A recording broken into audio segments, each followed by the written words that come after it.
Okay, it is now 1:45, and so I resume the hearing, and we'll turn then to the question of the housing requirement.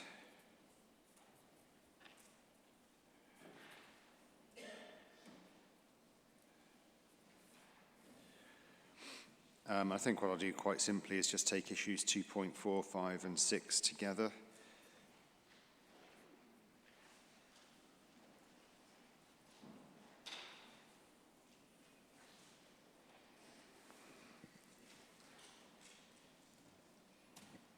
And so this hasn't changed since the last time we talked about it. So perhaps if you just very, very briefly just explain the 32 figure. Yes, quite right. It's not changed and is as was proposed. So the 32 emerges from an assessment that the Council undertook of housing completions in the period 2012 to 2017 as measured against the OAHN of 790 dwellings per annum. That calculation left a shortfall of 3,950 homes, left a shortfall of 518 homes. I was just in my own head, that maths was quite scary. And the 518 is simply divided through the plan period to return a 32 dwelling per annum figure that is added on to the 790 OAHN to give us the 822 dwellings as the housing requirement per annum. And the Council's rationale for doing that is on the basis that it's an accepted principle in line with PPG that net housing completion, that the evidence on housing needs doesn't account for unmet housing need, and therefore it felt it was considered appropriate to look at that in that context.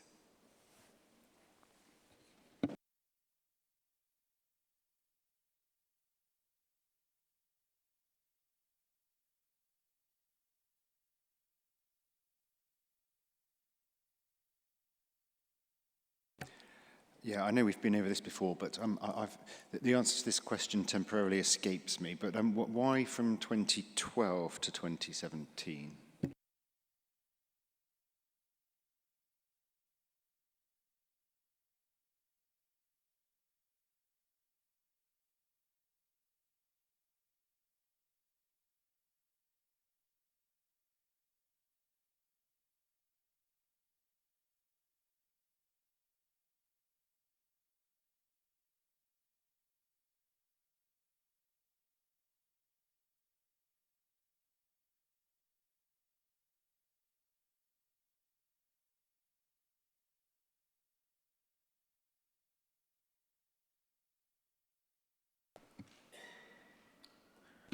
I think that was to do with the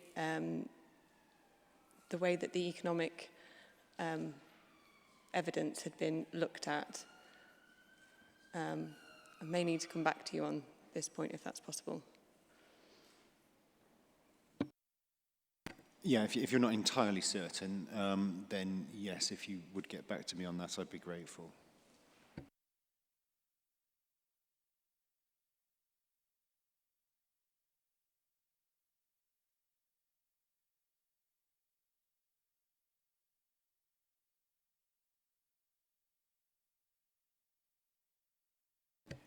Is that what you want to do? I don't know if you're... Yeah.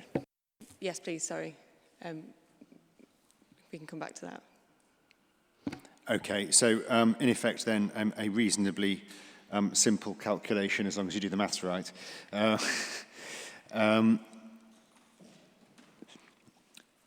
Mr. Corsia. Thank you, sir. I think we're confusing needs and requirements. So if there is an unmet need arising which hasn't been met before the start of the plan period, which needs to be met in the plan period, sir, it's part of the need. It's not something you add on to the requirement. So I think that's the first simple point I'd make. It's part of how you assess the housing needs for the plan period. So that's relevant, sir, because of course you have government guidance on how you assess needs for the plan period, both in national policy and in planning practice guidance. So is that to say that, in your view, it should be part of the OAN rather than appearing just in the requirement figure? Absolutely, sir, because it's a need, sir. It expresses a need. It must logically be part of the OANHN, sir. I understand the point. But, sir, if the essential point of this, sir, is, of course, you have national guidance on how you assess need for the local plan period. That, of course, makes no reference whatsoever to meeting needs which arise before the plan period, because it makes no sense within the methodology set out in the PPG.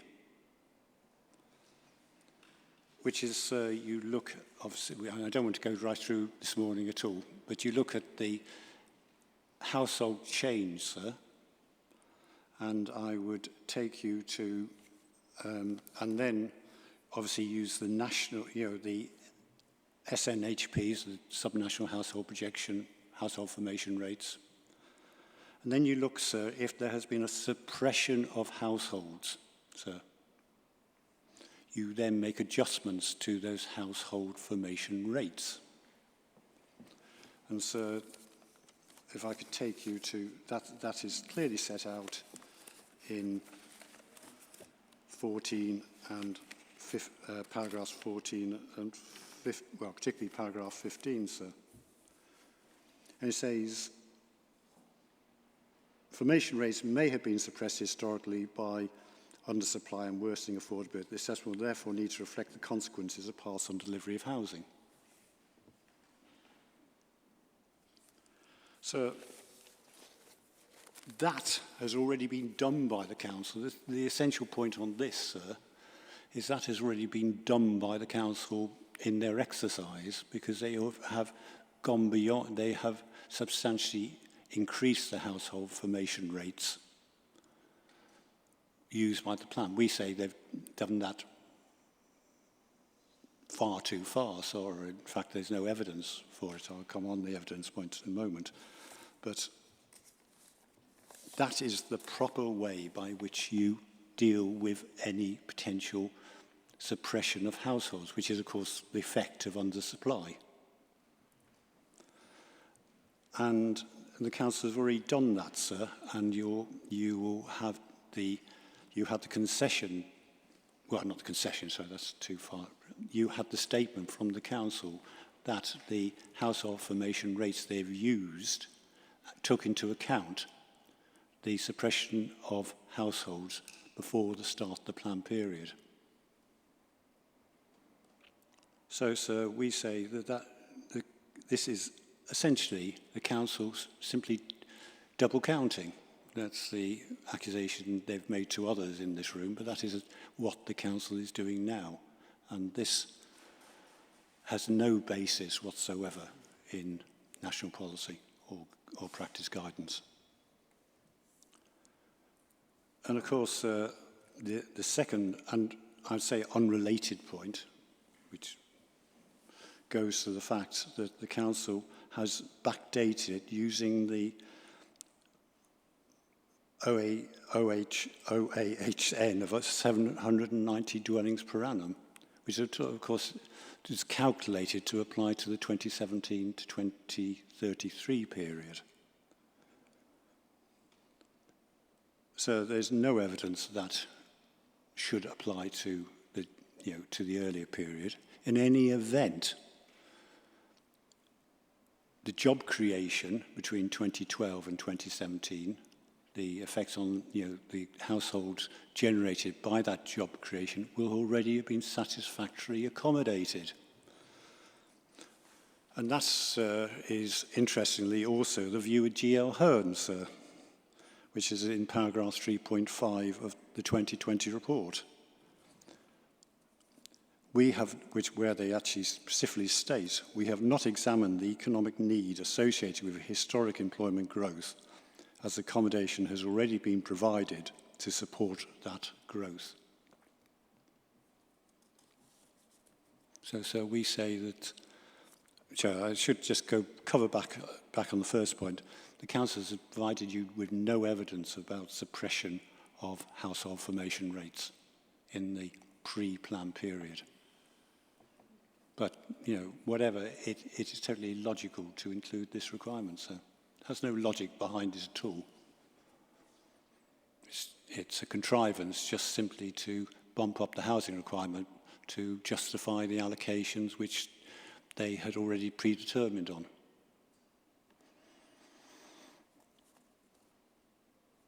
So I don't know, you did say you wanted to take housing requirement, but that seems to be totally separate matter, sir. Do you want me to speak on that, or do you want me... Both things, sir. Okay. So we seem to have got into the habit of this examination of speaking about needs equals requirements, sir. That's not the national policy position. So I'm sure you're aware, sir, that you need to go through, to set a requirement, you need to go through a two-step process. And that's set out, obviously, in paragraph 14 of the framework, and indeed many judicial decisions. You've obviously got to assess the need first, which is what we've been doing this morning. You then have to establish whether meeting those needs in full would create adverse impacts that would significantly, and the wording of the framework, of course, is that would significantly and demonstrably outweigh the benefits when assessed against the NPPF policies, or whether specific policies in the framework, such as Greenbelt, indicate that development should be restricted. So that's a second test, which you need to satisfy yourself. I'm sure you're aware of these matters. So I'm really making the point that it's very, very important that we don't make that equivalence. And obviously that test is of particular importance in York, sir, because it is, as the Council say, of international heritage importance. And so I'd remind you of what Mr. Oxley said in his comments yesterday, I'd say on Tuesday, that they are indeed looking for World Heritage Site status. So I'm assuming you would treat this as a candidate World Heritage Site, which would include its setting. And so we do know, sir, that because again, the Council tell us in the submitted plan, paragraph 2.10, its unique historic character and setting is an essential component of its continued economic success. So you've got to, when you do this balancing exercise, sir, that is, obviously you have to give great weight to protecting setting and character. Secondly, sir, I'm just trying to very briefly set out the factors which you would need to take into account when dealing with the question of what is the appropriate requirement. It's one of the few urban areas in England, or a few towns in England, where the primary purpose of the Greenbelt is to protect the setting and special character of a historic town. So that's very different to, and I know I've touched on this point before, that's very different to the purpose of Greenbelt and much of the rest of the country. So it implies, sir, if you're trying to protect something, a setting, there must be limits to development, beyond which you will affect setting. And so previous inspectors to you have actually made that finding. And so the third point, where historically local plan inspectors and structure plan panels have sought to constrain housing growth in York because of the potential for damage to setting and character.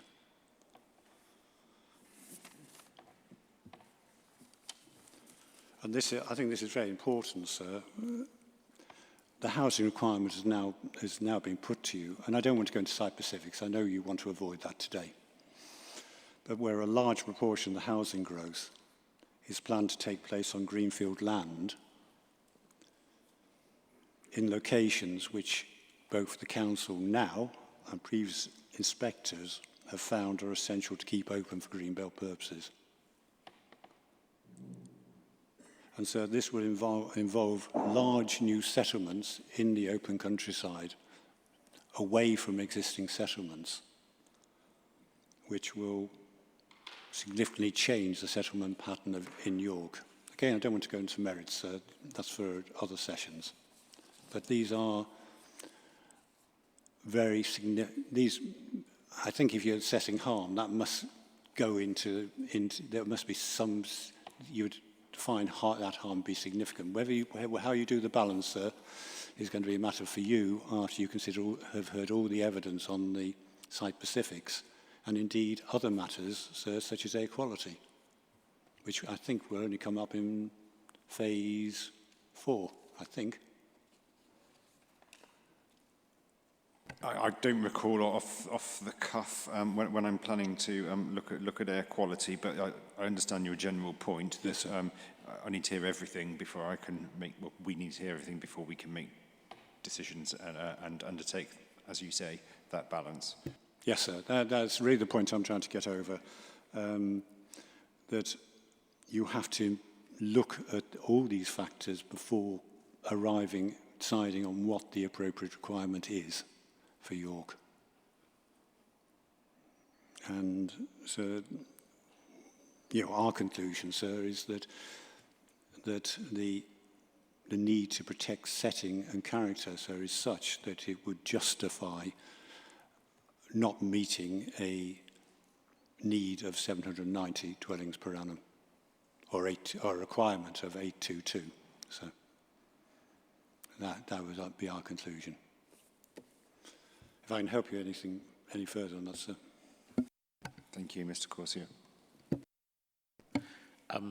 We've identified the 2012 point. If I could deal with that first, and then I'll deal with a couple of further points.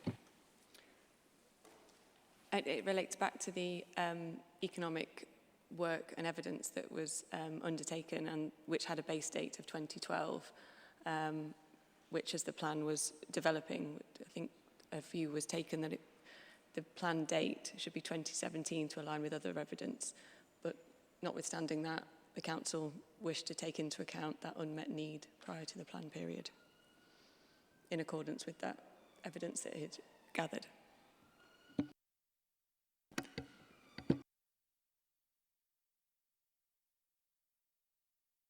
So was it then, in your view, a sort of pragmatic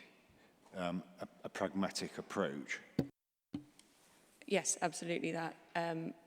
It reflected, as I said, the understanding that the household projections didn't meet didn't take account of unmet need, and was also providing additional supply and flexibility.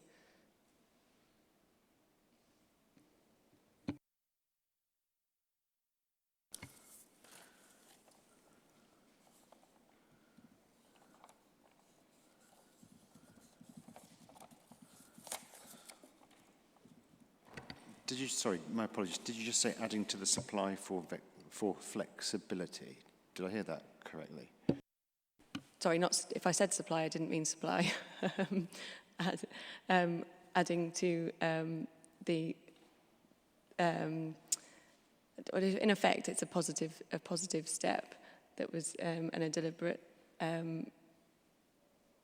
consideration to address the point that I just said about recognising the unmet need in advance of the plan period. was going to say, it is, I just wanted to be clear that it is solely about, in your view, unmet need. Yes, it is.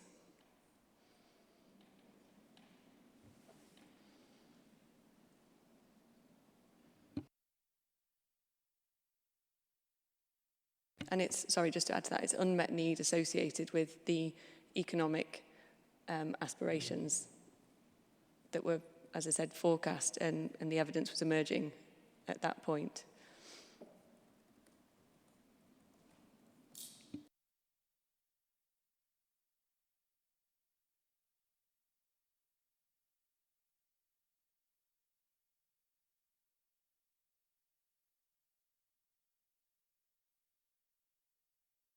Okay, and in reply to Mr. Corsia. 2 points. Firstly, well, 3 points. Firstly, no alternative requirement has been suggested, and it may be that Mr. Corsia is saying there ought to be none at all. Secondly, what Mr. Corsia seems to be arguing for is a policy on position with regards to the OAN, or with regard to the requirement. The City Council is not arguing for a reduction in the policy, reduction in the requirement, to be accurate, to reflect policy constraints. We've sought, and there'll be debates about individual site allocations, I'm sure, in due course, but we've sought to achieve the full requirement as we have assessed it. Thirdly, the issue of flexibility. If indeed the 32 has been added pragmatically, the support for an additional amount for historic undersupply is generally supported. But in any event, even if it were not justified prior to 2017 on the 2017 figure, it's something which provides additional resilience in terms of setting the green belt boundaries. It's an equivalent point to the one I was making about the jobs figure in response to your question this morning.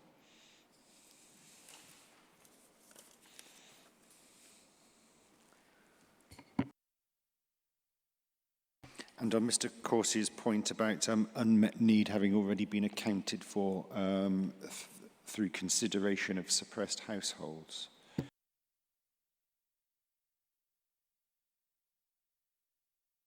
Well, I'm not sure that that's correct. And the way we're calculating the requirement is by reference to the, come back to that, the economic figures. We've done, as you know, a sense check by looking at the OAN and then looking at the adjustments you might make, but we've adopted the approach which I've explained several times this morning. And we're seeking to make that sufficiently robust. And of course, just to remind what the PPG says is that this is not an exact science.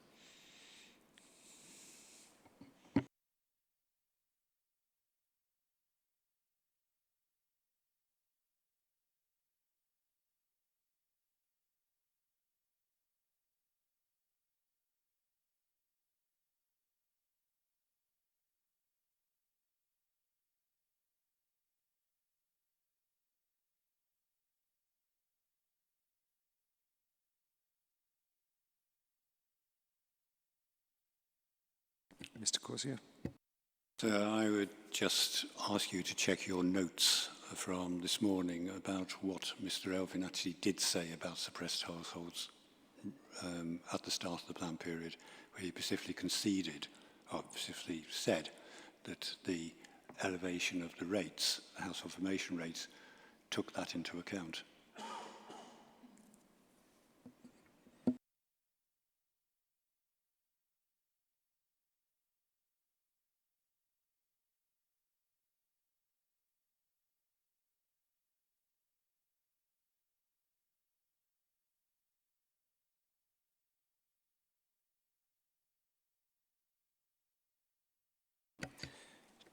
Taken into account in the pure demographically derived scenario?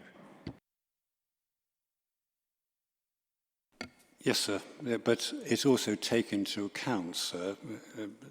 The reason the council managed to reach the 790 dwellings per annum figure, so it's because they've applied the partial return to our HRRs, which is, let's remind ourselves, this is way and beyond the 2004 based HRRs, to the population required to support 790 dwellings per annum. So it does take into account, must take into account suppression of households, if there were indeed any suppression, because you have no evidence, go back to the point, sir, the council has provided you with no evidence that there has been any suppression.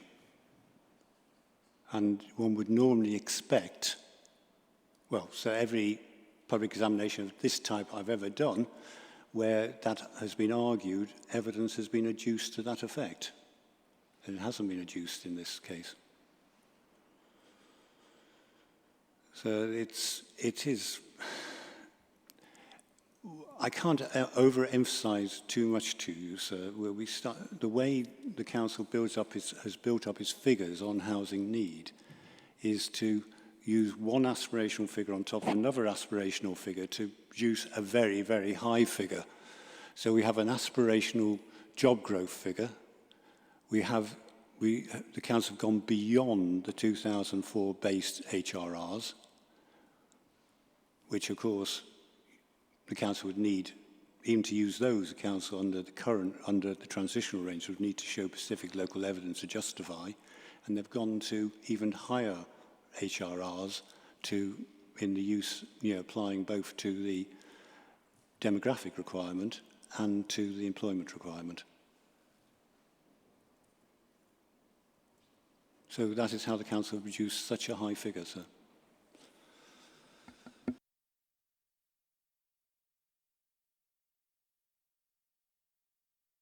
Mr. Gardner.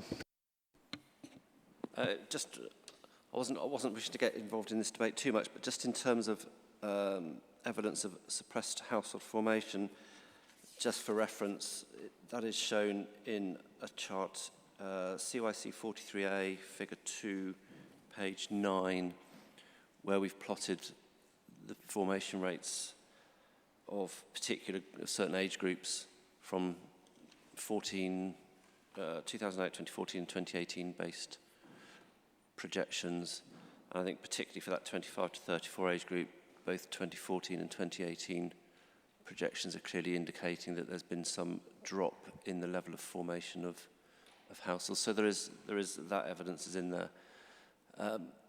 Just in terms of the 790 figure back to 2012, the economic forecast I think had a 2012 base, and in the it'll be that same report actually, won't it? No, the earlier report, so the 2019, the one that originally set the 790 figure, took a base date of 2012. So it essentially calculated that 790 was a figure post 2012.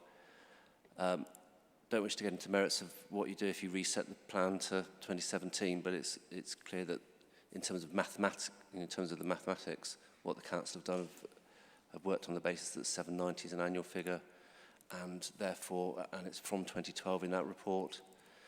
And so between 12 and 17, it would have been 790 times 5, and they've compared that with what they actually delivered.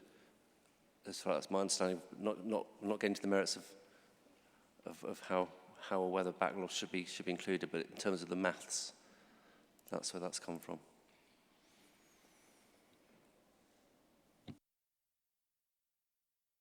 I'll just come back to Geo Ahern on that, sir, because I can understand why they don't want to get involved in the merits, because they've already expressed a view on the merits, sir, and I'd refer you to 3.5, sir, of their own report, 2020 report. To where, sorry? 3.5, sir. And that says, we have not examined the economic need associated with historic employment growth, as the accommodation has already been provided to support that growth. that was more a point about that as of the time of that report being done, we had population data up to 2019, so we can't back project because that data is as ONS has recorded it. So it's simply saying the projection is running forward from 2019. It's not attempting then to back project what jobs may have been created or what population could have been if it wasn't as it was. So it's a simple point. You can only really project forward from the latest position you've got data. I would accept that the wording's perhaps less clear because it's more focusing on the economic side, but the key point is around the base at which a projection can start.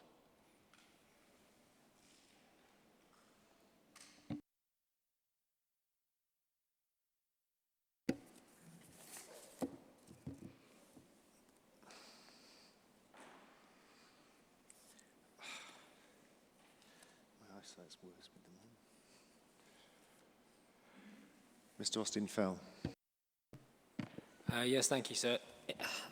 More of an observation than anything else on the basis of what you've alighted on before, which is the start of the plan period in 2017, but the monitoring since 2012. And the way the Council have done this, and as expressed through the statement, is we're going to account for what's happened up to 2017. We're going to break and review that situation, then we're going to continue onwards.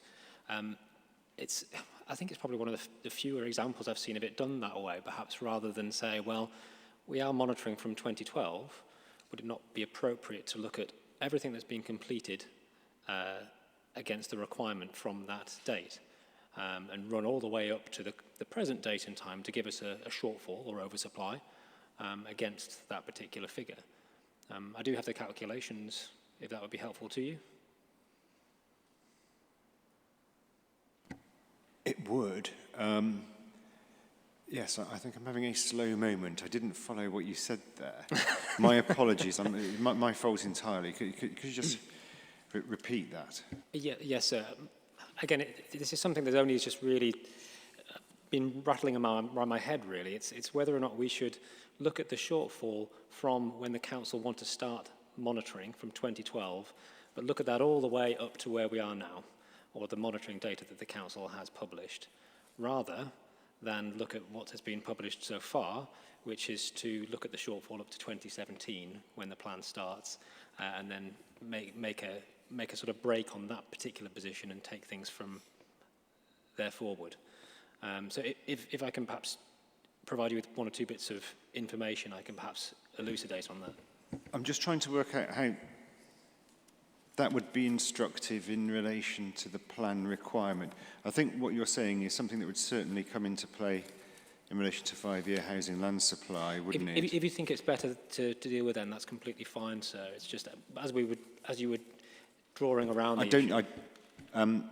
Yes, it is better to deal with it then, but also it is essential that I deal with it at that point. That's fine. I don't think it has any impact on the requirement, but it definitely does on the 5-year housing land supply. That's okay, because the shortfall was mentioned in the topic of matter 2. I thought it might be appropriate, but more than happy to deal with it then. Yeah, if we can park that, yeah, I'll certainly be looking at that under 5-year housing land supply.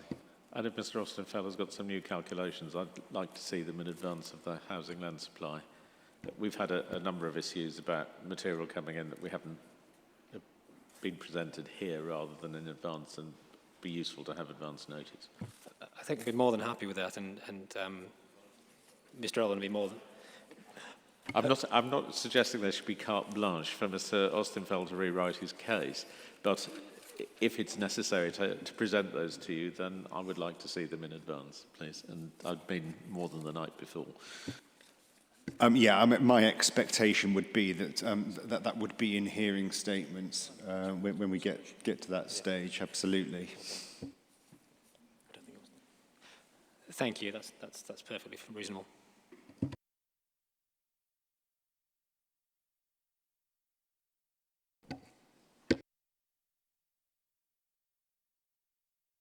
So if you bear with us a moment.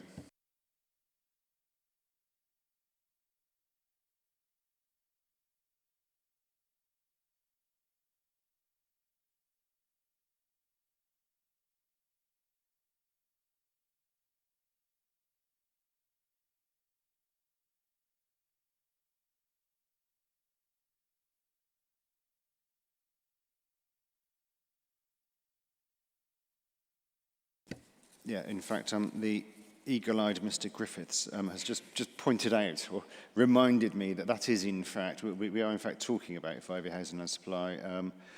We have that pleasure next week. Yeah, Mr. Austin-Fell, I don't know, is your calculation in your statement? I don't recall.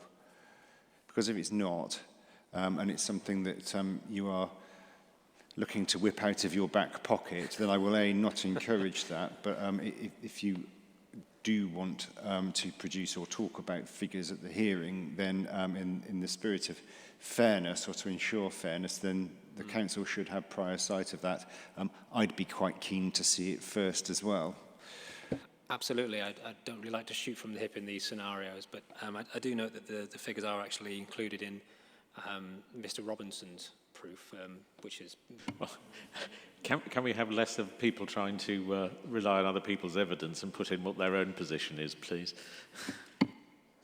Simply put, it is in the evidence, sir, but I think, on reflection, this is a matter which requires a bit more attention as part of the land supply session.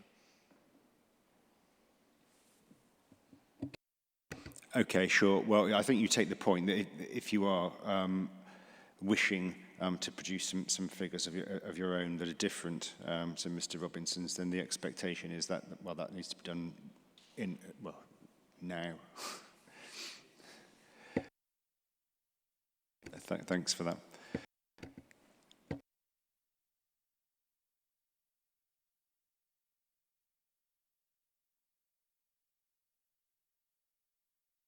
Mr. Natkus. Thank you. So it was linked to that because we did put this in our statement on this matter just because it was referencing supply and undersupply. So we'd flagged the shortfall over the last 3 years, and I think it's right that it comes on the 5-year land supply, but then it's also looking at the site selection and the sites themselves, because at the moment, with the trajectory being updated, anything that was in that shortfall is just being pushed off the back end of the plan. So we've just got to make sure that that shortfall is actually delivered, because I don't think it is picked up in the trajectory yet. So I think there's a couple of sessions when this will come. So it's really just to make the point now that it is in quite a few of the reps. And yes, the Lichfields table has it in showing what hasn't been met. But I don't think there's anything anywhere to make sure that it is met between now and the end of the plan period. But it's just to put a marker down really for those sessions. Mr. Robinson. Thank you. Just, I think that the table that's being referred to is table 1 in my hearing statement on page 3. I was frantically trying to tot up what the figures were. But, I mean, I make it minus 751 since 2012 to the present has been the undershoot, so not the 518 that the council have put in there. So, and just a couple of points. And one, I understand what Mr. Gardner's saying. So he's saying the modelling starts in 2012, the economic-led. Plan starts 2018. We've got 5 years where we under-delivered on the 790 per annum. That figure's 5-year 18. We've distributed it across the rest of the plan. I can see the logic for that, and that's where the 32 has come from. I think they're conflating it a bit when the council, the officer there was starting to say, well, it's almost like a market signal, we inflate, because that's obviously not what they were saying earlier. And even if that was, that's only 4% of an uplift, so not exactly going to the core. Just one other point, on that table, you'll note in the brackets, a lot of the completions are actually student accommodation. So I've just totted up there. Since that time, 1,446 of the completions were actually privately managed off-campus student accommodation. So the years that have actually had quite a high level of delivery, it's not been C3 housing for your average family. It's been specifically for university students. Again, not meeting the wider needs of York's communities.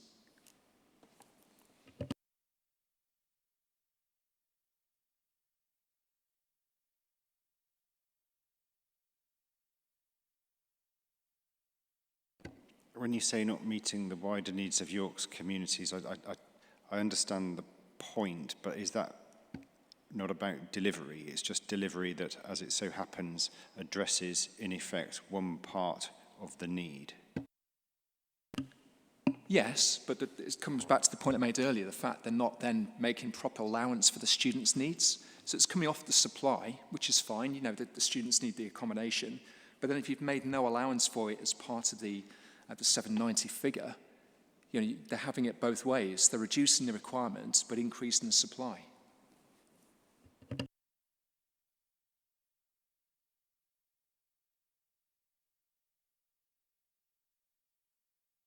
Mr. Keogh. Thank you, sir. Just on Mr. Corsier's point about suppression of households, at some point in this process, I've been looking for it desperately in the last few minutes, the council did look at shortfall pre-2012, because clearly when the local plan was being developed in 2016, 2017, well, 2014 to 2017, the calculation of shortfall, well, I believe, went further back than 2012. I can look at those figures over the weekend and, if necessary, confirm that next week. But sorry, my response on this matter, I have actually given you that figure in paragraph 2.5.1 of my response on this matter. I look at the shortfall from the RSS period 2008 to 2012 using the RSS requirement of 850 dwellings per annum, and within that 4-year period there was a shortfall of 1,607 dwellings. So I think it's incorrect to be saying, or for Mr. Corsier to be saying, that somehow the suppression of households is in some way overestimated. Far from it. The historic under-delivery in this district goes back well before the beginning of the plan period, and even before the beginning of the 2012 monitoring period. So it's quite right to include a substantial and reasonable allowance for household suppression, or suppression of formation rates. Thank you.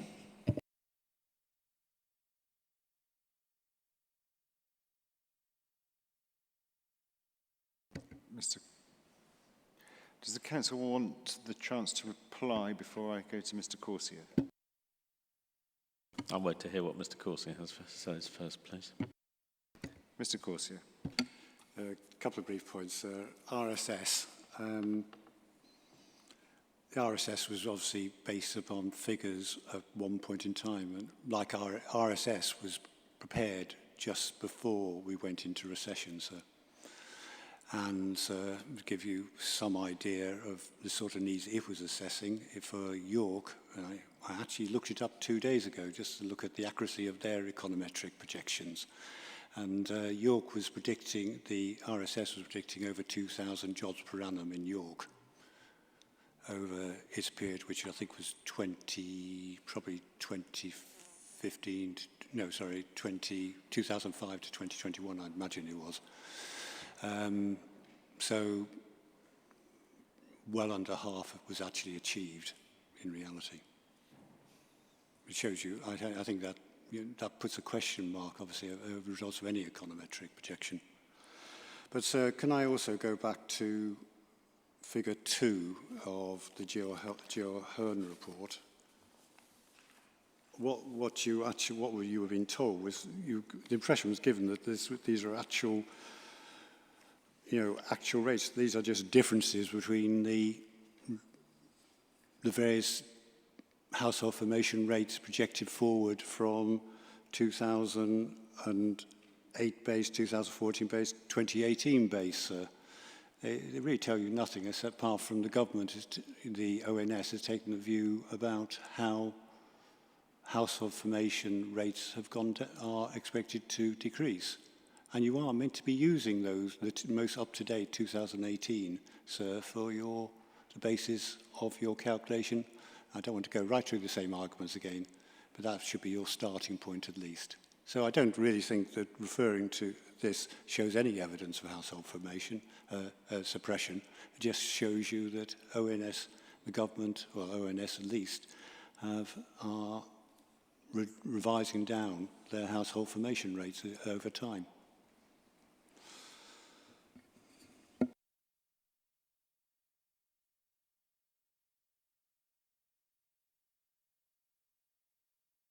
Sir, can I just add, probably when we get the 2021 census, we'll have a further reduction. And so, unless you move very, very quickly with your report, you'll probably have the 2021 census and probably preliminary household projections arising from that before you report to take into account.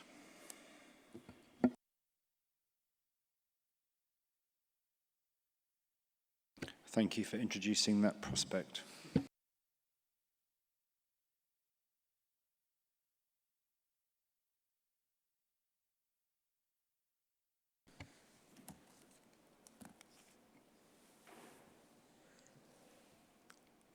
I'm not sure that this alters our position.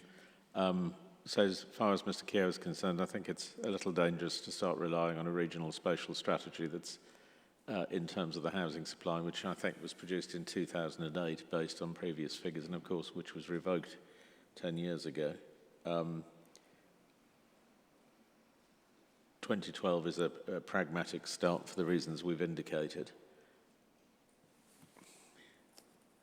And whilst there are disputes as to the relevant amount, you'll be aware from, sorry, let me get the document number CYC 32, that there were reasons why the York figures differ from those figures that MHCLG produced at the time, which Mr. Robinson has referred to in his evidence. We think the 32 is a proper estimate. And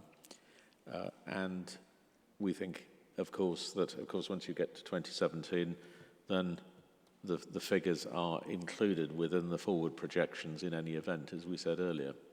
So we're looking to deal solely with the position before 2017, and as for other matters, we'll deal with those in the delivery section. Thank you.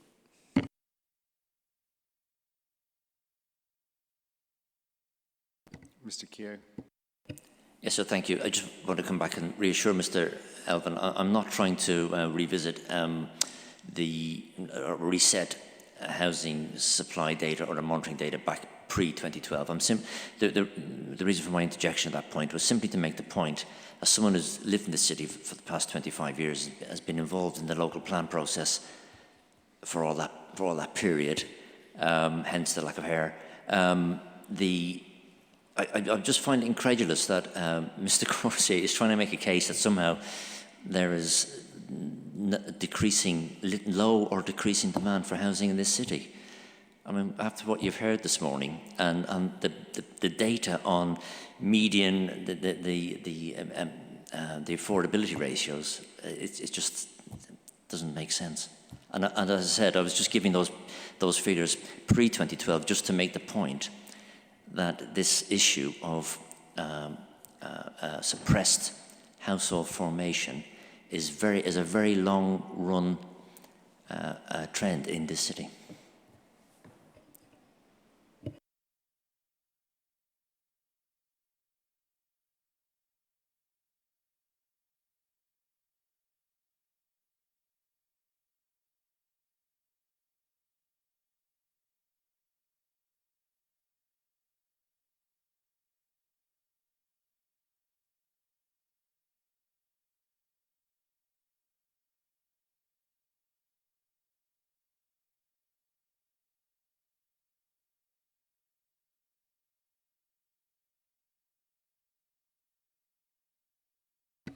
Okay, I don't have any further questions. Is there anything that anybody else wants to pick up on, or are we done?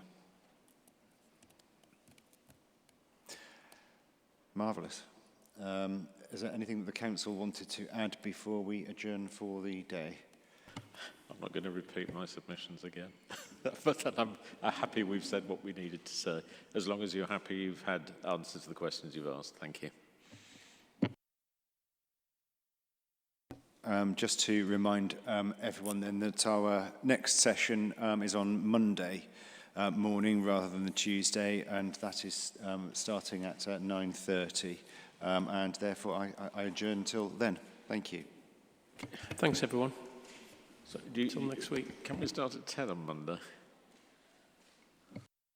Is that difficult? No, all right. Mr. Henderson's complaining behind me. I'm blaming him for asking that. So I'm going to be here anyway, so... It's all right. He'll just have to get an earlier train.